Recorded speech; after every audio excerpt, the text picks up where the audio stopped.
विद्यार्थियों, आज हम चीन के संविधान की विशेषताओं के बारे में अध्ययन करेंगे। चीन का संविधान विशिष्ट विशेषताओं को लिए हुए है। 1 अक्टूबर 1949 को चीन लोक गणराज्य की स्थापना हुई। इसके बाद वर्ष 1954, 75, 78, 82 में अलग अलग तौर पर चीन में लोक गणराज्य के यानी जनवादी गणराज्य के 4 संविधान बनाकर जारी किए गए। वर्तमान समय का जो संविधान है वो चौथा संविधान है, जिसे 4 दिसंबर 1982 को चीनी जन प्रतिनिधि सभा के 5वें पूर्ण अधिवेशन में जारी किया गया। यह संविधान की मूल विधा है और इसमें चीनी विशेषताएं देखने को मिलती है। चीन के समाजवाद के विकास और विश्व के जो अनुभव उसे मिले 1949 से अब तक, उन सब का मेल खाता हुआ वर्तमान समय 1982 का संविधान दिखाई देता है। संविधान के अंतर्गत यदि हम देखें चीनी गणराज्य के अंतर्गत, तो इसमें अनेक विशेषताएं दिखती हैं। सबसे पहली विशेषता संक्षिप्त और लिखित संविधान है, निर्मित संविधान है, बनाया गया है संविधान। संविधान की सर्वोच्चता है, सारी शक्ति लोगों के पास है। कठोर संविधान है लेकिन व्यवहार में लचीला कहा जा सकता है। यह एक गणराज्य है, एकात्मक बहुराष्ट्रीय राज्य है, समाजवादी राज्य है, मौलिक अधिकार है, लोकतांत्रिक केंद्रवाद जो इसकी एक विशिष्ट विशेषता है, साम्यवादी दल का पूर्ण नियंत्रण है।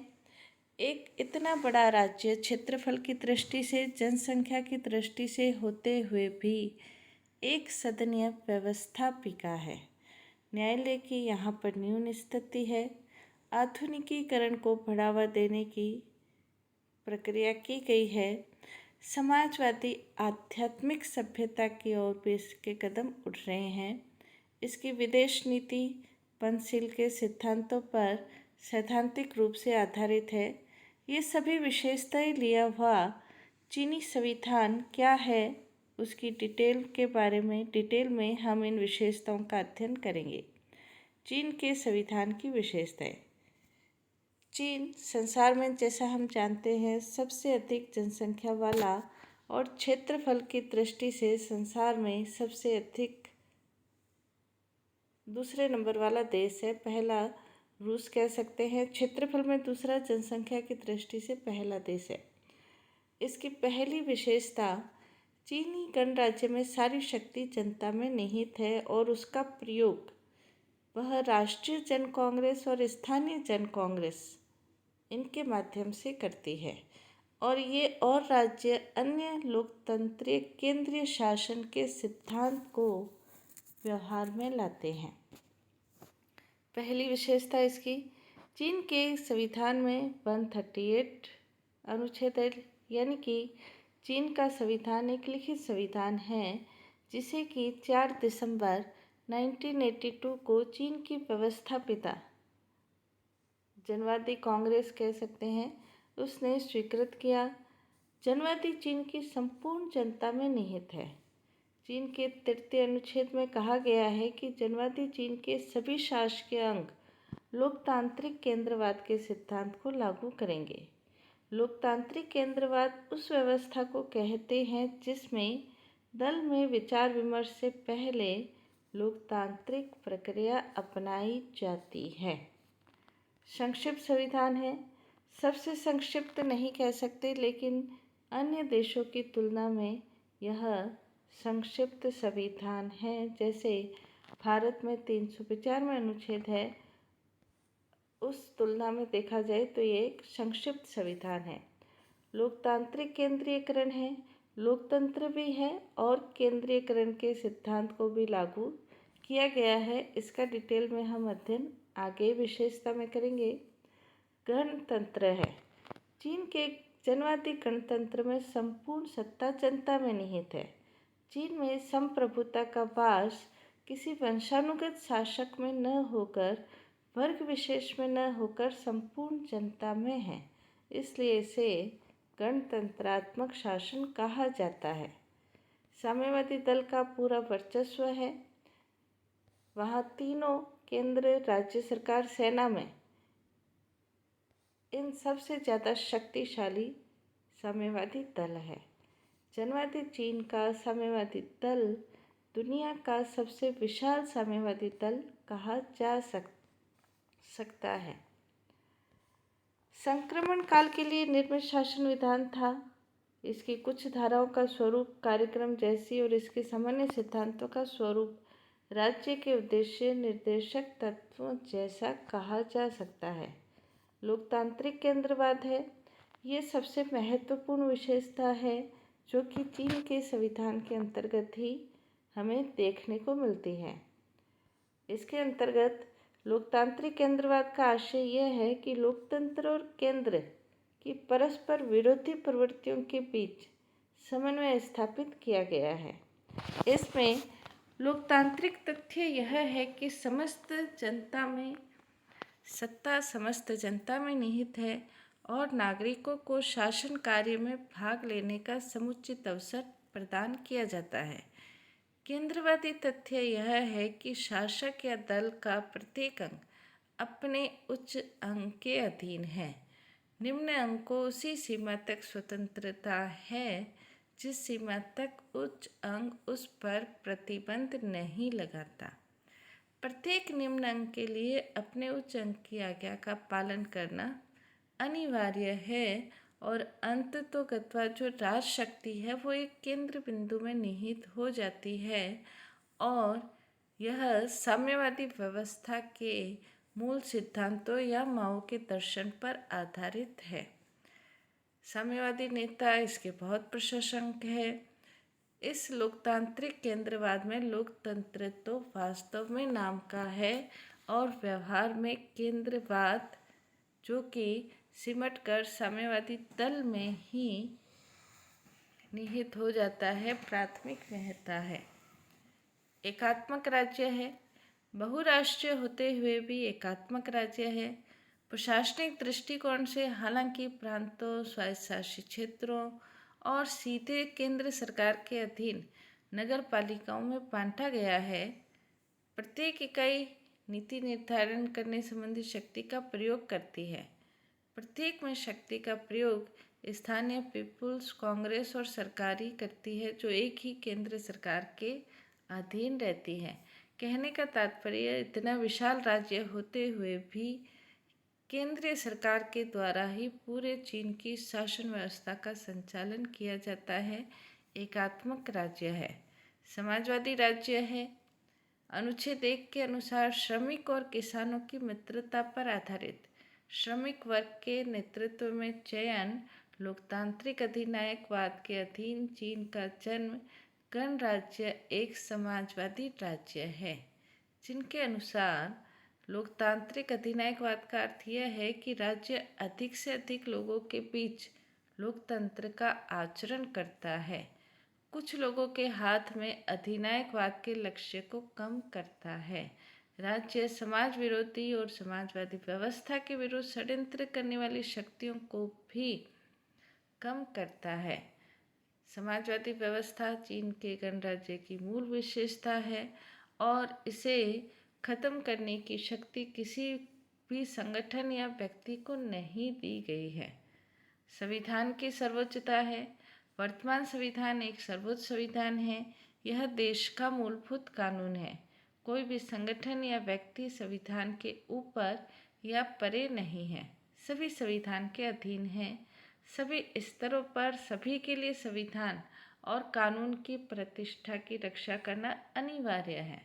अनुच्छेद 5 के अनुसार राज्य के सभी सशस्त्र सेनाओं, राजनीतिक दलों, संगठनों, उद्योगों, उपकरणों के लिए संविधान का पालन करना अनिवार्य है और यदि कोई उसका उल्लंघन करता है तो उसके कार्यों की जांच होती है।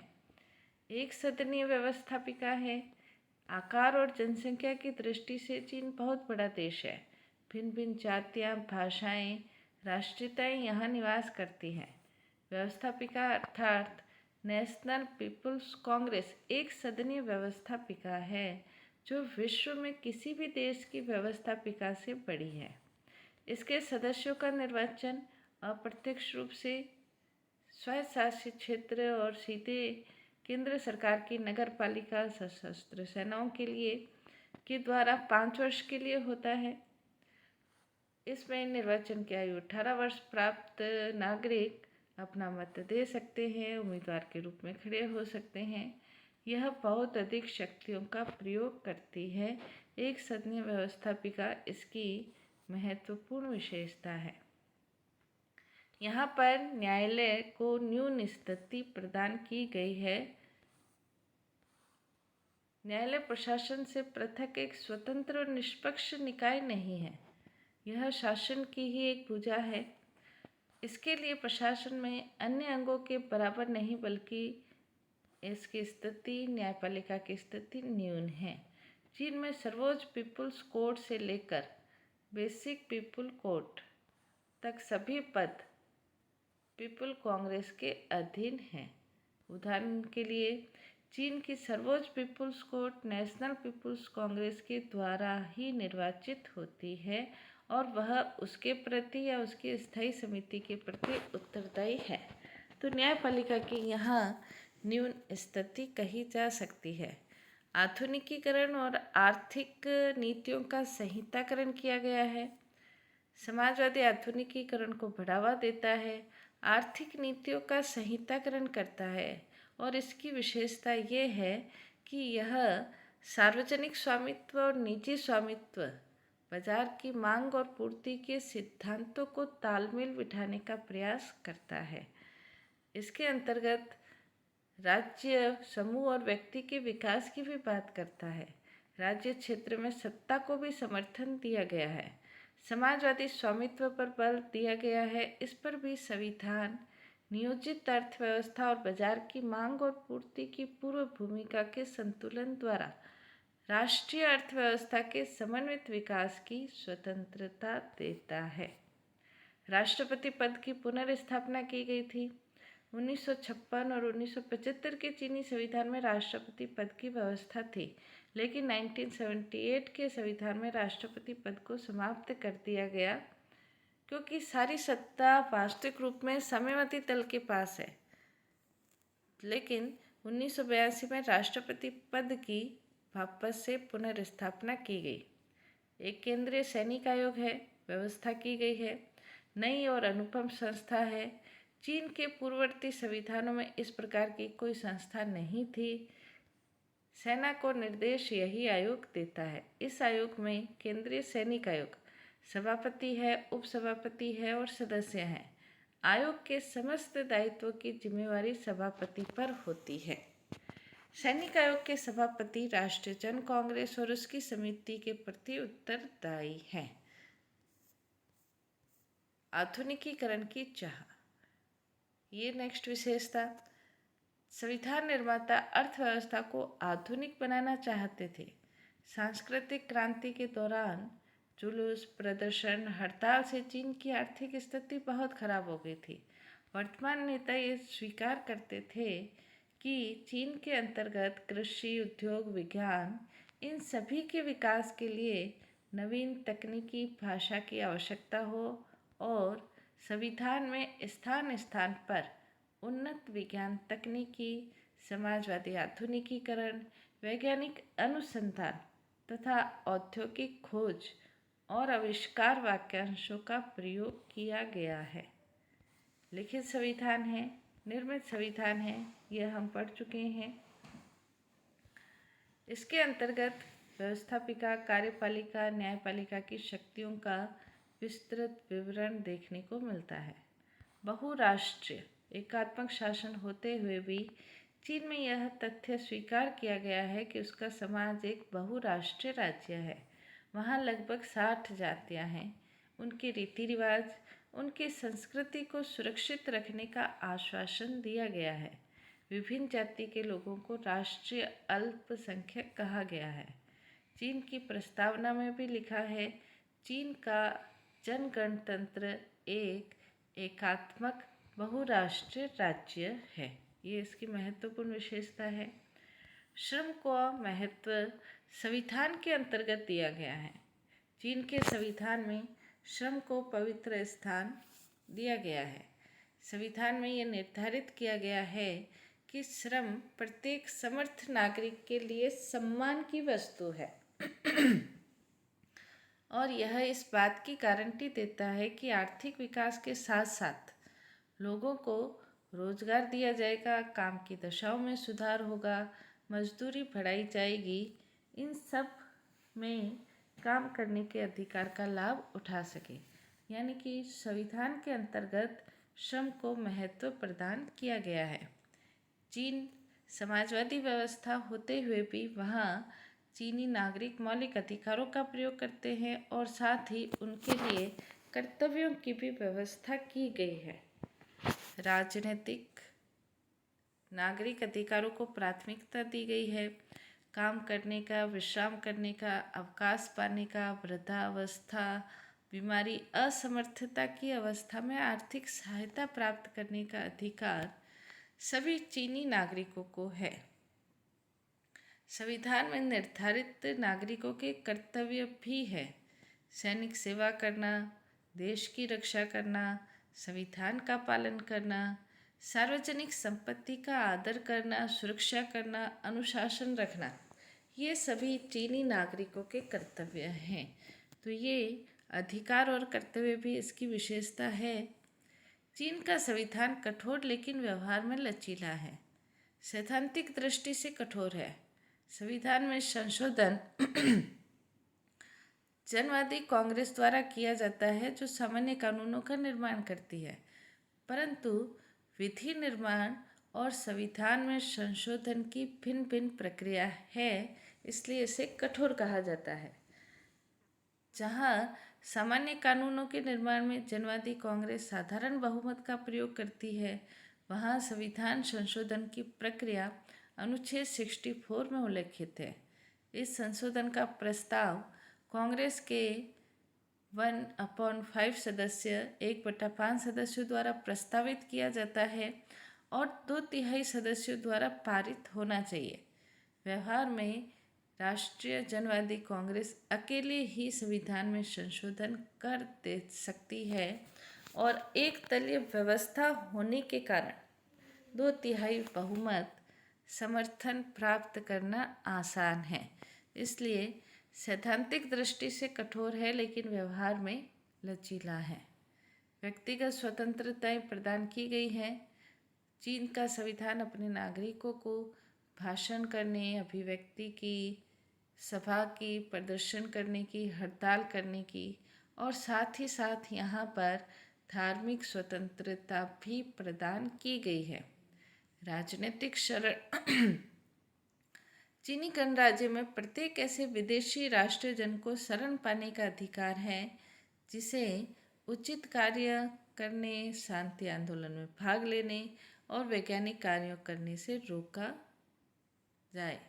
अर्थात चीन में रूस की भांति प्रख्यात जो क्रांतिकारी हैं उनकी शरण स्थली कहा जा सकता है। समाजवादी आध्यात्मिक सभ्यता है, दार्शनिक आधार है इसका। उच्चतर शिक्षा वैज्ञानिक और सांस्कृतिक स्तर पर नैतिक मानकों के प्रकट होता है। अनुच्छेद 24 इस बात की स्पष्ट व्यवस्था करता है कि उच्चतर आदर्शों, नैतिकता के विकास, सामान्य शिक्षा, अनुशासन, कानून, आचरण के नियमों के अनुपालना द्वारा नागरिक देहाती क्षेत्र में रहने वाले विभिन्न वर्गों की सामान्य समाजवादी सभ्यता का निर्माण करता है और उसे सुदृढ़ बनाता है। जो लास्ट इसकी विशेषता है चीन की विदेश नीति। चीन के संविधान की उद्देशिका में चीन की विदेश नीति के मूल सिद्धांतों को यानी कि प्रस्तावना में मूल सिद्धांतों को स्पष्ट किया गया है। चीन की विदेश नीति से संबंधित जिन सिद्धांतों का उल्लेख किया गया है वह इस प्रकार है। पारस्परिक सम्मान और क्षेत्रीय अखंडता, पारस्परिक अनाक्रमण, एक दूसरे के आंतरिक मामलों में हस्तक्षेप के आधार पर विदेश नीति में समानता, पारस्परिक लाभ, राजनयिक संबंधों में विकास आर्थिक और सांस्कृतिक आदान प्रदान, शांतिपूर्ण सह अस्तित्व। पंचशील के सिद्धांतों को लागू करने वाली सैद्धांतिक रूप में चीन की विदेश नीति है, जो अंतर्राष्ट्रीय क्षेत्र में अनाक्रमण सह अस्तित्व पर जोर देती है। यह चीन के संविधान की महत्वपूर्ण विशेषता थी। सभी आप नोट्स भी साथ साथ बना सकते हैं या स्क्रीनशॉट लेके भी इसका अध्ययन कर सकते हैं। एग्ज़ाम की दृष्टि से महत्वपूर्ण टॉपिक है, इसका ज़रूर अध्ययन करें। धन्यवाद।